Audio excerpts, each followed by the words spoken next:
प्यारे बच्चों नमस्कार। मैं सुभाष चंद्रा पीजीटी भूगोल आज आप लोगों के साथ भारतीय कृषि जो कि इस किताब के चौथे पाठ से संबंधित है इसके बारे में अध्ययन करेंगे। बच्चों, खेती शब्द से आप लोग बहुत हद तक परिचित होंगे। खेती वह साधन है जो विभिन्न जीवों का आधार है। बच्चों, खेती के बारे में कहा गया है कि खेती एक ऐसा व्यवसाय है जो स्वास्थ्यवर्धक, उपयोगी एवं गर्वपूर्ण रोजगार है। यह एक ऐसा रोजगार है जिसमें काम कर कोई भी व्यक्ति अपने आप को हीन भावना से ग्रसित नहीं पाता है, बल्कि हमारे देश के नीति निर्धारक आए दिन समय समय पर किसानों के मनोबल को बढ़ाने के लिए उन्हें अन्नदाता जैसे अलंकार से नवाजते हैं। सभी लोग इस व्यवसाय को इज्जत के दृष्टिकोण से देखते हैं। बच्चों, आप सभी ने अपने घरों में विभिन्न प्रकार के अनाजों को देखा होगा, उससे परिचित भी होंगे। आज हम लोग इन्हीं सब अनाजों के बारे में पढ़ेंगे कि वे कहाँ होते हैं, किस प्रकार होते हैं, किन परिस्थितियों में होते हैं और किन किन क्षेत्रों में उगाए जाते हैं। इस पाठ में हम लोग भारतीय कृषि की विभिन्न विशेषताओं एवं संबंधित समस्याओं का भी अध्ययन करेंगे। बच्चों, भारतीय कृषि के बारे में कहा जाता है कि कृषि इस देश की सबसे मुख्य आर्थिक व्यवसाय है। जनसंख्या के दृष्टिकोण से विश्व में भारत का स्थान दूसरा है, क्षेत्रफल के दृष्टिकोण से इसका स्थान 7वां है एवं अनाजों के उत्पादन के दृष्टिकोण से इसका स्थान दूसरा है। इसी से पता चलता है कि कृषि इस देश की मिट्टी में रची बसी है। बच्चों, आपको पता होगा कि कृषि से बहुत सारे ऐसे उत्पाद उत्पादित किए जाते हैं जो कई उद्योगों को कच्चा माल प्रदान करता है और यही उद्योग कई लोगों को प्रत्यक्ष और अप्रत्यक्ष रूप से रोजगार उपलब्ध करवाता है। भारत में कृषि के अंतर्गत इस देश की लगभग 64% आबादी लगी हुई है एवं 14 लाख वर्ग किलोमीटर भूमि कृषि के अंतर्गत है। जैसा कि हम लोग जानते हैं कि भारत स्थलाकृतिक रूप से, जलवायविक रूप से काफ़ी विविधता लिए हुए है। इस कारण भारत में लगभग सभी प्रकार के फसल बोए जाते हैं। स्वतंत्रता प्राप्ति के बाद भारतीय कृषि में भौतिक वातावरण, प्रौद्योगिकी एवं सामाजिक आर्थिक आधार पर काफ़ी परिवर्तन देखने को मिलता है। भारत के अलग अलग क्षेत्रों में, राज्यों में अलग अलग प्रकार की कृषि देखने को मिलता है, जैसे प्राचीन जीवन निर्वाह कृषि, गहन जीवन निर्वाह कृषि एवं वाणिज्य कृषि। प्राचीन जीवन निर्वाह कृषि की विशेषताओं के बारे में हम लोग जानेंगे। प्राचीन जीवन निर्वाह कृषि, जैसा कि नाम से स्पष्ट है कि यह एक बहुत ही पुरानी पद्धति है जो आज भी चली आ रही है। हालांकि कृषि के इस पद्धति को वर्तमान सरकारों के द्वारा हतोत्साहित किया जाता है, फिर भी भारत के कुछ क्षेत्रों में आज भी जारी है, प्रचलित है। प्राचीन जीवन निर्वाह कृषि का दूसरा नाम स्थानांतरित कृषि है। नाम से स्पष्ट है कि इस प्रकार की कृषि की भूमि में परिवर्तन होते रहता है, इसीलिए इसे स्थानांतरित कृषि कहा जाता है। इस प्रकार की कृषि को कर्तन एवं दहन प्रणाली की कृषि भी कहा जाता है। इस प्रकार की कृषि के अंतर्गत किसान जंगल के एक छोटे से भूमि को काटकर या जलाकर साफ करता है एवं उस पर 2-3 वर्ष कृषि करता है। जब भूमि की उर्वरा शक्ति समाप्त हो जाती है तब किसान पुनः जंगल को काटकर एवं जलाकर नई भूमि को कृषि में परिवर्तित करता है। इस प्रकार के कृषि के अंतर्गत प्रयोग में आने वाले औजार काफ़ी पुराने एवं साधारण होते हैं। स्थानांतरित कृषि के अंतर्गत रासायनिक खादों एवं व्यवस्थित सिंचाई का अभाव होता है। इस कृषि के अंतर्गत उत्पादन एवं उत्पादकता काफ़ी कम होता है। प्रायः इस प्रकार की कृषि पहाड़ी एवं जंगली क्षेत्रों में की जाती है। इस प्रकार की कृषि के अंतर्गत प्रायः आदिवासी लोग संलग्न हैं। इस कृषि का मुख्य उद्देश्य स्वयं तथा अपने एवं अपने परिवार का लालन पालन करना होता है।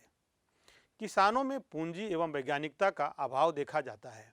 भारत के अलग अलग क्षेत्रों में स्थानांतरित कृषि को अलग अलग नाम से जाना जाता है, जैसे उत्तर पूर्वी राज्यों में झूम कृषि, छत्तीसगढ़ में दीपा, मध्य प्रदेश में बीवर एवं दहिया, उड़ीसा में कोमान एवं भींगा, पश्चिमी घाट में कुमारी, राजस्थान में वालरे, हिमालय क्षेत्र में खील एवं झारखंड में कुरवा के नाम से जाना जाता है।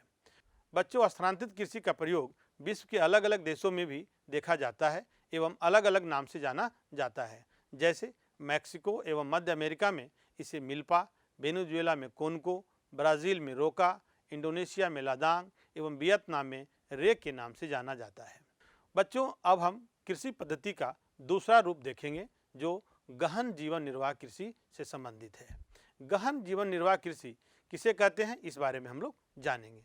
जब खेती बड़े भूभाग पर और सघन आबादी वाले क्षेत्रों में की जाती है तो उसे गहन जीवन निर्वाह कृषि कहते हैं। इस प्रकार की कृषि में जैव रासायनिक निवेशों और सिंचाई का अत्यधिक इस्तेमाल किया जाता है। इस प्रकार की कृषि में सबसे बड़ी समस्या पीढ़ी दर पीढ़ी जोतों का विभाजन होना है, जिससे जोतों का आकार छोटा होता चला जाता है। रासायनिक खादों एवं मशीनों का प्रयोग बहुत सीमित होता है। इस प्रकार की कृषि के अंतर्गत कुल उत्पादन तो अधिक होता है, परंतु उत्पादकता निम्न होता है। छुपी हुई बेरोजगारी भी इस प्रकार की कृषि के अंतर्गत देखा जाता है। बच्चों, कृषि के अन्य पद्धति वाणिज्यिक कृषि के बारे में अब हम लोग देखेंगे। वाणिज्यिक कृषि के मुख्य उद्देश्य पैदावार की बिक्री करना होता है। इस प्रकार की कृषि में पूंजी का अधिक निवेश किया जाता है। कृषि में वैज्ञानिक तौर तरीकों का प्रयोग किया जाता है। खेतों का आकार बड़ा होता है। रासायनिक खादों और कीटनाशकों एवं आधुनिक सिंचाई प्रणाली का उपयोग किया जाता है।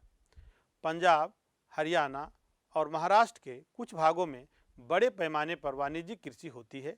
इसके अलावा बिहार, पश्चिम बंगाल, तमिलनाडु आदि में भी इस प्रकार की कृषि की जाती है। वाणिज्यिक कृषि के अंतर्गत विभिन्न प्रकार के दालें, सब्जियां, गन्ना, तिलहन, चाय, केले, कॉफ़ी आदि की कृषि की जाती है। बच्चों, अब हम लोग रोपण कृषि के बारे में पढ़ेंगे। जब किसी एक फसल को बहुत बड़े भूभाग पर उपजाया जाता है तो उसे रोपण कृषि कहते हैं। रोपण कृषि वाणिज्यिक कृषि का ही विस्तृत रूप है। इस प्रकार की कृषि का भी मुख्य उद्देश्य अपने उत्पाद की बिक्री करना होता है। इस प्रकार की कृषि में पूंजी का अधिक निवेश किया जाता है। इसके अंतर्गत अधिक श्रमिकों की आवश्यकता होती है। रोपण कृषि से मिलने वाला उत्पाद अक्सर उद्योगों में इस्तेमाल होता है। रोपण कृषि की सफलता में यातायात और संचार के विकसित साधन और अच्छे बाजार का हाथ होता है। रोपण कृषि के अंतर्गत चाय, कॉफ़ी, रबर, गन्ना, केला, नारियल आदि की कृषि की जाती है। रोपण कृषि असम, केरल, कर्नाटक, बिहार, तमिलनाडु आदि राज्यों में प्रमुखता से की जाती है। बच्चों, अब हम लोग भारत में कृषि की प्रणाली शस्य प्रारूप को देखेंगे। शस्य प्रारूप भारत में 3 शस्य ऋतुएं हैं, रवि, खरीफ और जायद। अब हम लोग एक एक करके सभी का अध्ययन करेंगे। रबी की फसलें जाड़े के मौसम में बोई जाती है। रबी की फसलों की बुवाई अक्टूबर से दिसंबर के बीच और कटाई अप्रैल से जून महीने के बीच होती है। गेहूँ, बार्ली, मटर, चना, सरसों रबी के मुख्य फसल हैं। अब हम लोग खरीफ के बारे में देखेंगे। खरीफ की फसलें मानसून के आरंभ में बोई जाती है एवं अक्टूबर नवंबर महीने में काटी जाती है। धान, मक्का, ज्वार, बाजरा, अरहर, मूंग, उड़द, मूंगफली और सोयाबीन मुख्य खरीफ फसल है। जायद ग्रीष्मकालीन फसलों को जायद फसल कहते हैं। यह रबी तथा खरीफ फसलों के बीच के समय में उत्पादित किया जाता है। तरबूज, खरबूजा, खीरा, सब्जियां और चारे की फसल इस दौरान उगाई जाती है। बच्चों, अब हम लोग कृषि से संबंधित भूदान आंदोलन की चर्चा करेंगे।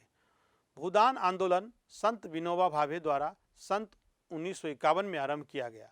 यह एक स्वैच्छिक भूमि सुधार आंदोलन था। उनकी कोशिश थी कि भूमि का पुनर्वितरण सिर्फ सरकारी कानूनों के जरिए न होकर जन भागीदारी से इसकी सफल कोशिश की जाए। विनोबा जी का भूदान आंदोलन गांधी जी के विचारों से प्रभावित था। विनोबा जी गांधीवादी विचारों पर चलते हुए रचनात्मक कार्यों में लगे रहे। आंदोलन के शुरुआती दिनों में विनोबा भावे ने तेलंगाना क्षेत्र के करीब 200 गांवों की पदयात्रा की तथा उन्हें दान में 12,200 एकड़ भूमि मिली। इसके बाद यह आंदोलन उत्तर भारत में फैला। बिहार और उत्तर प्रदेश में इसका गहरा असर देखा गया था। मार्च 1956 तक दान के रूप में 40 लाख एकड़ से भी अधिक भूमि मिल चुकी थी। 1955 तक आते आते आंदोलन ने एक नया रूप धारण किया, जिसे ग्राम दान के रूप में पहचाना गया। बच्चों, विनोबा जी का भूदान आंदोलन निर्धन, विपन्न, अभावग्रस्त तथा अशिक्षित और पिछड़े हुए लोगों के लिए चलाया गया। 1983 में विनोबा जी को मरणोपरांत भारत रत्न से सम्मानित किया गया। विनोबा जी को सामुदायिक नेतृत्व के लिए पहला अंतर्राष्ट्रीय रेमन मैग्सेसे पुरस्कार मिला था। बच्चों, अब हम लोग भारत में उपजाए जाने वाले प्रमुख फसलों के बारे में जानेंगे। प्रमुख फसलें। भारत के अलग अलग भागों में अलग अलग प्रकार के फसलों का उत्पादन किया जाता है। भारत में लगभग 51 प्रमुख खाद्य एवं अखाद्य फसलों का उत्पादन किया जाता है। खाद्य फसलों में धान, गेहूं, मक्का, ज्वार, बाजरा, रागी एवं दालें प्रमुख है। अनाजों के अतिरिक्त फसलों में गन्ना, तिलहन, चाय, कॉफ़ी एवं विभिन्न प्रकार के फलों एवं सब्जियों की कृषि प्रमुखता से की जाती है। अखाद्य फसलों में रबर, रेशेदार फसलें, कपास, जूट आदि प्रमुख है। बच्चों, अब हम लोग सभी फसलों के भौगोलिक परिस्थितियों का अध्ययन करेंगे। जैसे चावल की भौगोलिक परिस्थितियां। चावल हमारे देश की सबसे अधिक महत्वपूर्ण खाद्य फसल है, जिस पर भारत की आधी से अधिक आबादी निर्भर करती है। चीन के बाद भारत विश्व का दूसरा सबसे बड़ा चावल उत्पादक देश है। विश्व के 22% चावल क्षेत्र भारत में ही है, जबकि भारत के कुल कृषि भूमि के 23% भाग पर चावल बोया जाता है। चावल की कृषि के लिए औसत तापमान 25 डिग्री सेल्सियस होना चाहिए। चावल के लिए वर्षा 100 सेंटीमीटर से अधिक होना चाहिए। चावल के लिए उपजाऊ मिट्टी की आवश्यकता होती है। जलोढ़ मृदा, डेल्टाई मृदा तथा बाढ़ का मैदान इस प्रकार की कृषि के लिए सबसे उपयुक्त माना जाता है। चावल की कृषि में श्रमिकों की काफ़ी आवश्यकता होती है। चावल के मुख्य उत्पादक राज्य पश्चिम बंगाल, उत्तर प्रदेश, आंध्र प्रदेश, बिहार, छत्तीसगढ़, उड़ीसा, कर्नाटक, केरल, असम है। इसके अलावा भी देश के अन्य भागों में पंजाब, हरियाणा में चावल की कृषि प्रमुखता से की जाती है। पंजाब एवं हरियाणा में चावल की कृषि वाणिज्यिक कृषि के नाम से जाना जाता है। अब हम लोग गेहूं के भौगोलिक परिस्थितियों के बारे में जानेंगे। चावल के बाद गेहूं हमारे देश की दूसरी सबसे महत्वपूर्ण खाद्य फसल है। भारत गेहूं का विश्व में चौथा सबसे बड़ा उत्पादक देश है। गेहूं बोते समय तापमान 10 डिग्री सेल्सियस तथा पकते समय 20 डिग्री सेल्सियस होना चाहिए। गेहूं के लिए 50 से 75 सेंटीमीटर वर्षा की आवश्यकता होती है। गेहूं के लिए हल्की मृत्तिका मिट्टी, दोमट मिट्टी अधिक उपयुक्त मानी जाती है। गेहूं की कृषि मुख्य रूप से पंजाब, हरियाणा, उत्तर प्रदेश में प्रमुखता से की जाती है, जहां देश के कुल उत्पादन का 2/3 गेहूं उत्पादित किया जाता है। इसके अलावा बिहार, मध्य प्रदेश, राजस्थान आदि राज्यों में भी गेहूं प्रमुखता से बोया जाता है। बच्चों, अब हम लोग मोटे अनाज के बारे में पढ़ेंगे। मोटे अनाज को गरीबों का भोजन माना जाता है। इसके अंतर्गत ज्वार, बाजरा, मक्का और रागी की कृषि की जाती है। मोटे अनाज में पोषक तत्व भरपूर मात्रा में होता है। मोटे अनाज की कृषि वर्षा पर निर्भर रहती है। बच्चों, अब हम लोग सबसे पहले ज्वार के बारे में अध्ययन करेंगे। भारत में चावल और गेहूं के बाद तीसरी सबसे महत्वपूर्ण खाद्य फसल है। ज्वार के लिए बहुत ज़्यादा उपजाऊ मिट्टी की आवश्यकता नहीं होती है। ज्वार सिंचाई के लिए वर्षा आधारित होती है। महाराष्ट्र ज्वार उत्पादक राज्यों में प्रमुख है, जहां कुल उत्पादन का 51% ज्वार उत्पादित किया जाता है।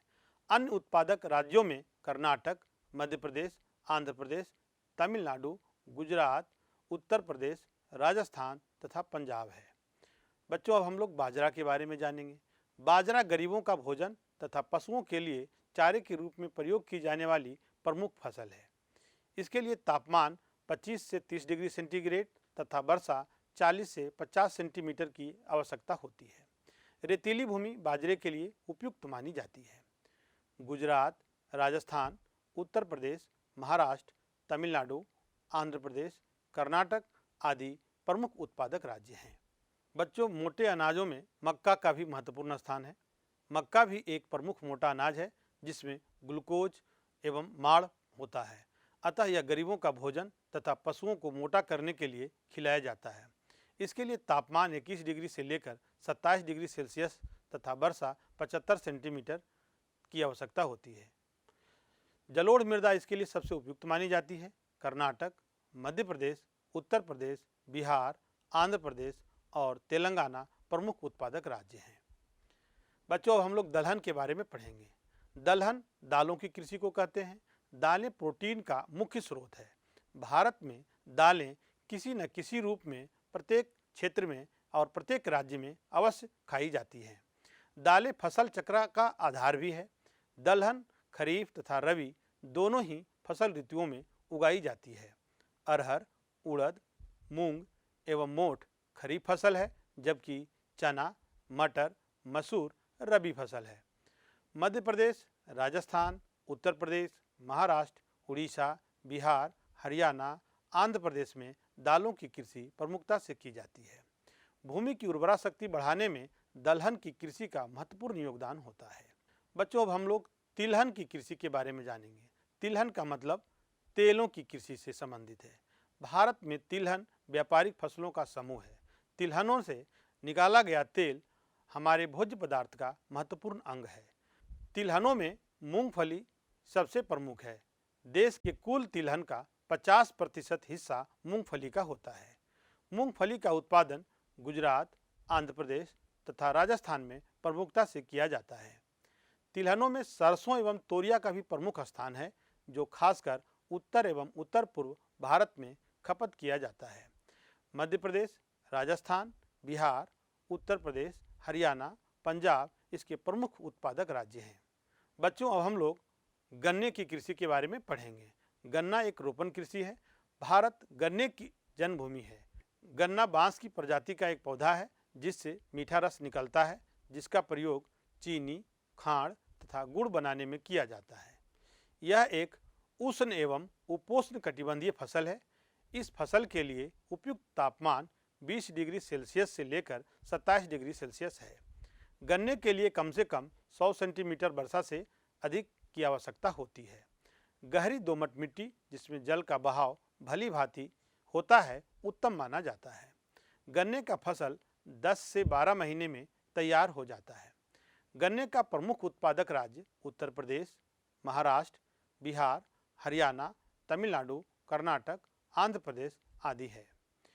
बच्चों, अब हम लोग पेय फसलों के बारे में पढ़ेंगे। पेय फसल क्या होता है? पीने योग्य फसल, जैसे चाय और कॉफ़ी। तो सर्वप्रथम हम लोग इस चाय के बारे में देखेंगे। बच्चों, अब हम लोग प्रमुख पेय फसलों के बारे में जानेंगे। पेय फसलों में चाय और कॉफ़ी प्रमुख है। तो सबसे पहले हम लोग चाय की कृषि के बारे में जानेंगे। चाय की खेती रोपण कृषि का प्रमुख उदाहरण है। भारत चाय का विश्व में प्रमुख उत्पादक देशों में से एक है। चाय उष्ण तथा उपोष्ण कटिबंध का पौधा है। चाय के लिए तापमान 25 डिग्री सेल्सियस से 30 डिग्री सेल्सियस होनी चाहिए। इस फसल के लिए वर्षा 200 सेंटीमीटर से अधिक की आवश्यकता होती है। चाय की कृषि के लिए गहरी सुप्रवाहित उर्वर मिट्टी उपयुक्त मानी जाती है। चाय की कृषि में श्रमिकों का अत्यधिक महत्व होता है, क्योंकि चाय एक श्रम प्रधान कृषि है। चाय की कृषि असम, पश्चिम बंगाल, तमिलनाडु, केरल, हिमाचल प्रदेश, मेघालय, आंध्र प्रदेश, त्रिपुरा आदि राज्यों में की जाती है। बच्चों, अब हम लोग दूसरे पेय पदार्थ फसल कॉफ़ी के बारे में जानेंगे। चाय की भांति कॉफ़ी भी एक प्रमुख पेय फसल है। कॉफ़ी की 3 किस्में होती हैं, जिसमें अरेबिका भारत में प्रमुखता से उगाई जाती है। कॉफ़ी की कृषि के लिए 15 डिग्री सेल्सियस से 30 डिग्री सेल्सियस तापमान की आवश्यकता होती है। इस फसल के लिए वर्षा 150 सेंटीमीटर से 200 सेंटीमीटर के बीच होनी चाहिए। लोहा एवं चूना युक्त मिट्टी इस फसल के लिए सबसे उपयुक्त माना जाता है। भारत में कॉफ़ी का प्रमुख उत्पादक राज्य कर्नाटक, केरल एवं तमिलनाडु है। बच्चों, आज हम लोगों ने भारतीय कृषि का अध्ययन किया। इसके अंतर्गत हमने देखा कि भारत के अलग अलग क्षेत्रों में, अलग अलग राज्यों में अलग अलग प्रकार के कृषि प्रणाली अपनाई जाती है, जिनमें प्रमुख है प्राचीन जीवन निर्वाह कृषि, गहन जीवन निर्वाह कृषि, वाणिज्यिक कृषि, रोपण कृषि एवं इसके अंतर्गत आने वाले विभिन्न फसलों के बारे में जाना, जैसे चावल, गेहूं, मक्का, ज्वार, बाजरा आदि फसलों की भौगोलिक परिस्थितियों के बारे में सीखा। बच्चों, अब हम लोग इस पाठ के अब अगले भाग में बागवानी फसलों के बारे में जानेंगे, साथ ही अखाद्य फसलों के बारे में जानेंगे, जैसे रबर, कपास, जूट आदि के बारे में पढ़ेंगे। साथ ही हम लोग संस्थागत सुधार, प्रौद्योगिकी सुधार एवं वैश्वीकरण का भी अध्ययन करेंगे। धन्यवाद।